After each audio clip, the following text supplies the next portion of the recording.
Hello and welcome to San Jose by the Numbers. I'm James Gonzales, and today we're going to take you through some of the cause and effects of policies that San Jose has put into place.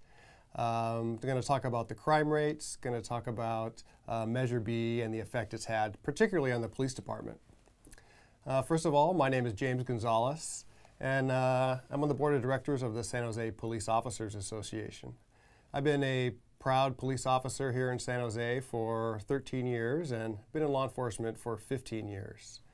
I've worked a variety of assignments here in San Jose, narcotics and street crimes, patrol all over the city, and I'm currently a detective in our family violence unit.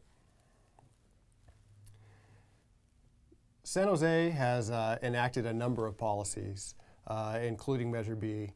And we've now had a couple years gone by and we've seen dramatic changes to our quality of life, particularly when it comes to crime rates. San Jose was the safest large city in America, and now we have significantly higher crime rates in our violent and property crime categories than the average of the United States and the average of all the cities in California.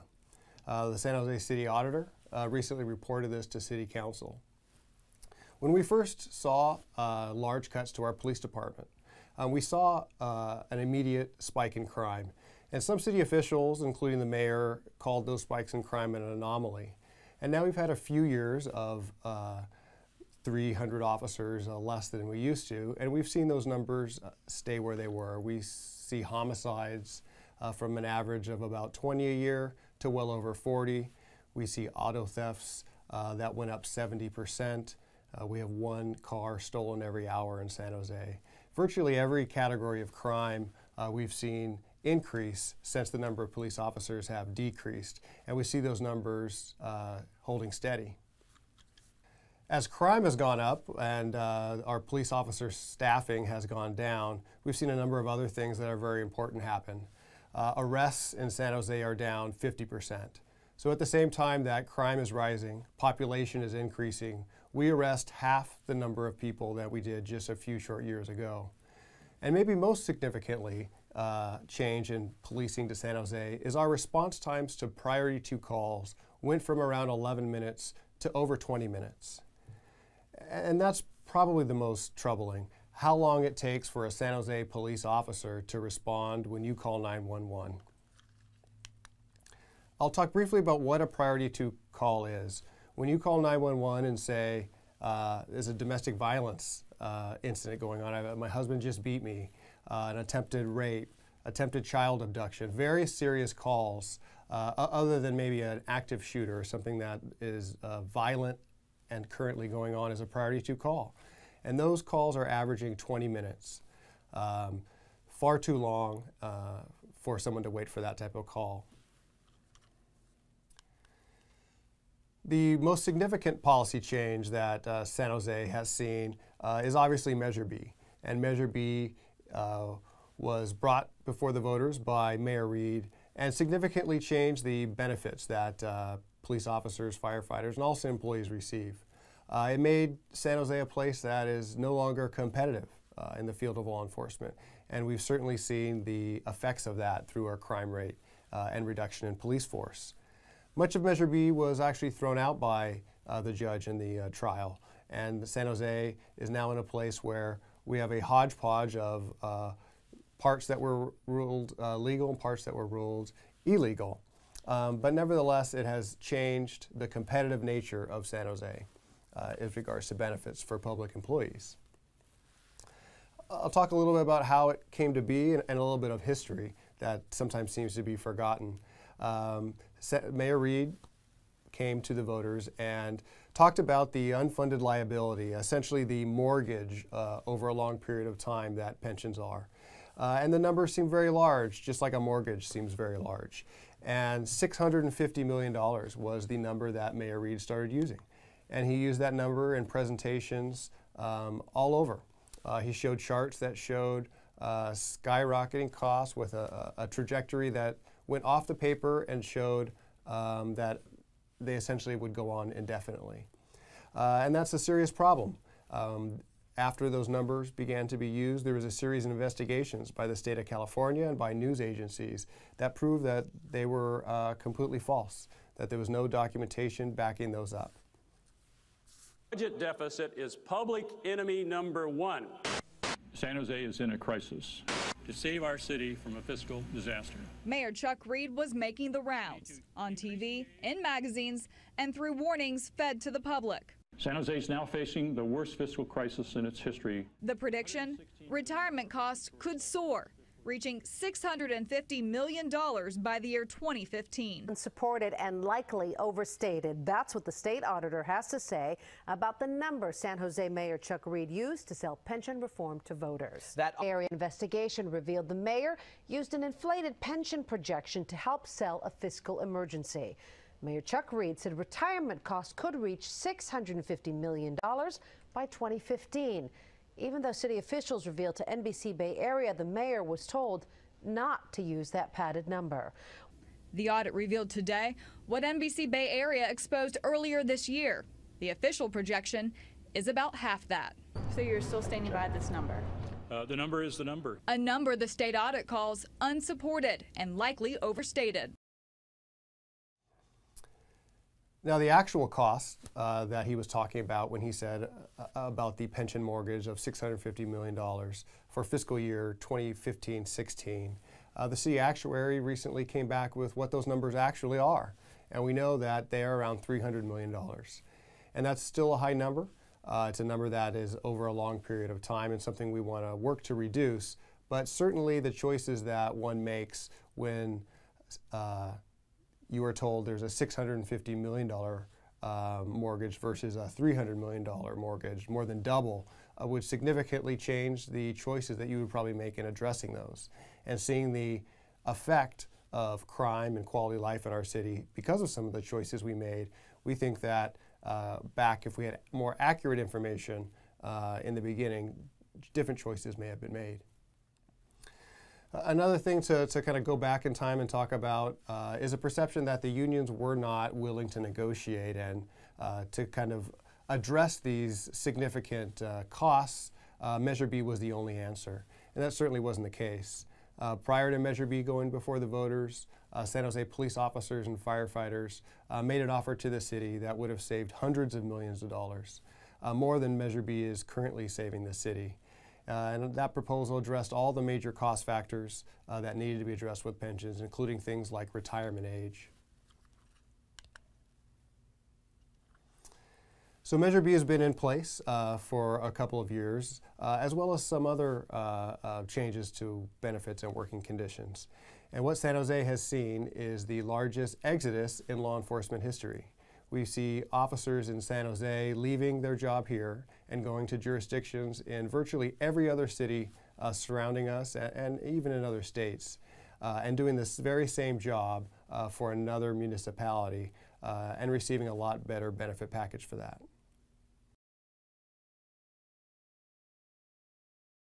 Argued city pension cuts associated with the June 2012 voter-approved Measure B have led to a police exodus. Councilwoman and mayor expected to get worse. The city could be down to 800 police officers by 2016. Only on 5, KPIX5's Lynn Ramirez on a new plan to bring. The problem with so many officers leaving San Jose so fast is complex. But if you look prior to the exodus San Jose has seen, San Jose was already one of the lowest staffed police departments in the country. And now that we've lost well over 300 officers, we are the lowest staffed police officer per citizen ratio in the United States. And the reduction in police force is very unique to San Jose. Our resignations every year are outpacing our retirements. As you can see in this chart here, we have well over 100 officers a year of resignations and retirements. That is continuing, and we don't really see a stop to that. We are on pace in 2014 to have well over 100 officers leave San Jose PD. And again, that number will largely be due to resignations, officers going to other police departments. As our police force has shrunk, there has been many services that our citizens have lost, many types of crimes that were investigated that are no longer investigated. We no longer have street crimes units that do prostitution and narcotics enforcement. Burglaries have skyrocketed, but our burglary unit has been cut down to a skeleton crew that essentially just processes burglars that are caught in the act. Similar things we've seen in our auto theft unit, our gang units. Probably the most troubling numbers are the actual numbers that answer 911 calls. The police officers that respond to you when you call 911 went from around 600 to around 442.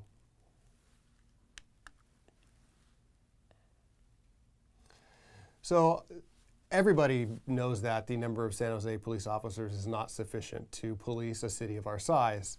And what some politicians have promised is that, don't worry, help is on the way. Sam Liccardo and Mayor Reed proposed a memo that said they would be adding 200 police officers over the next 4 years. And there's a lot of problems with that memo, and we think that it's actually disingenuous because those numbers just don't add up. San Jose currently has a budget, and has for the last couple of years, enough money for 1,109 police officers. Today, we have 1,014 on the payroll. So just about 100 officers less than we actually have the money for. And that's what it's been like for the last couple of years. And that's due to the fact that we cannot hire officers faster than people are leaving for other agencies. So we're in a position where it's not even a money problem now, it's a competitiveness problem. Obviously, those numbers are from the police chief all the way down. When you boil it down to how many officers that we have able to patrol the streets that are not on a disability or not in training, it's actually 891. The San Jose police chief recently released some projections that also show that the adding 200 police officers planned by Sam Liccardo and Mayor Reed is not likely to happen. In June of 2016, the full-duty sworn police officer projection will be 809. So the official city numbers are showing that we will continue to decline in numbers of officers in San Jose, not increase.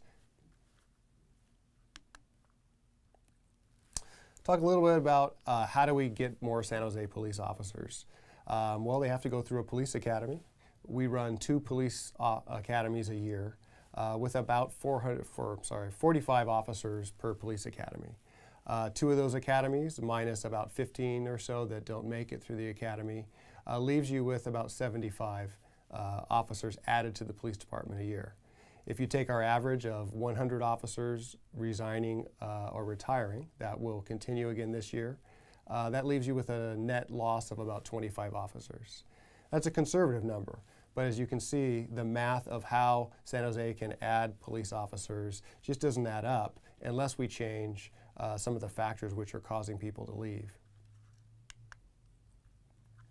I'll talk a little bit about Measure B and how it has made San Jose a place that is no longer competitive. San Jose raised the retirement age for San Jose police officers to age 60, which is higher than any other agency.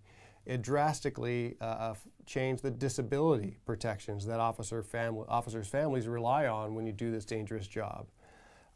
It changed what's called the vesting rights for their retirement systems. So San Jose police officers who come into this new pension system can have it removed, eliminated at any time by a vote of the City Council. There is no vested right to that.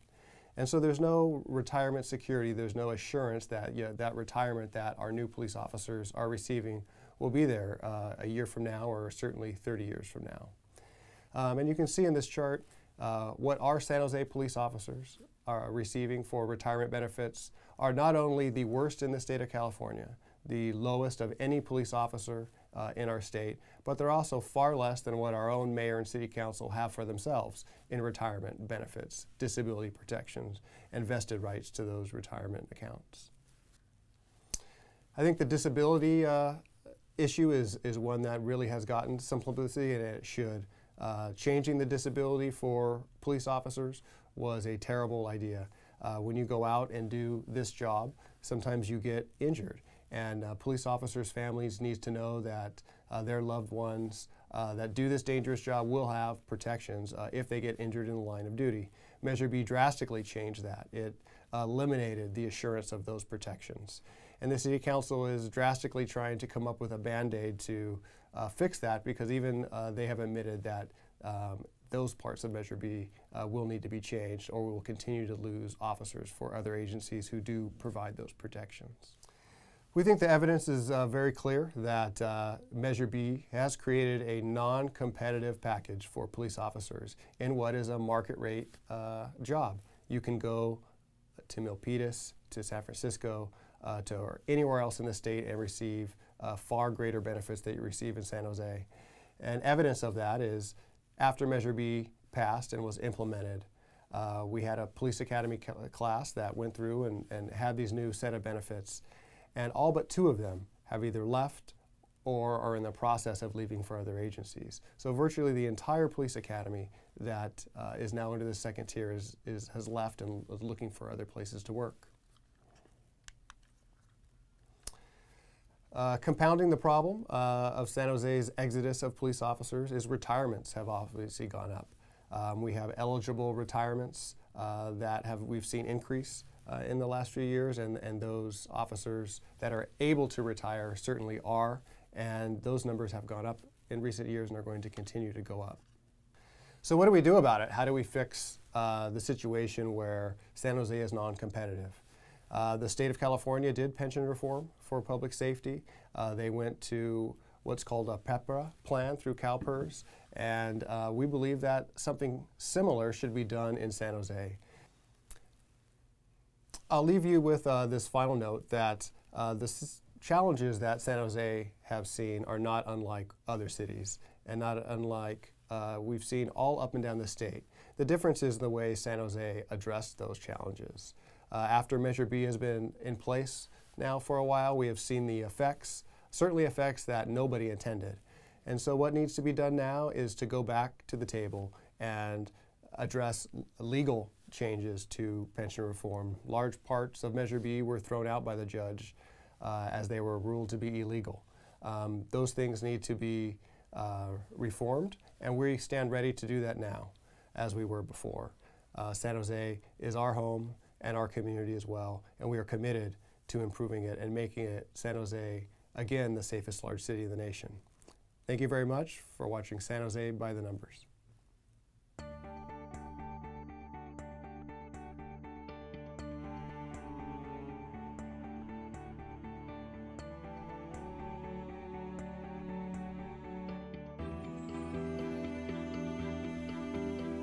Follow us on Facebook and Twitter for news and updates, and find us online, sanjosebythenumbers.com. Here you'll find access to all of our community presentations.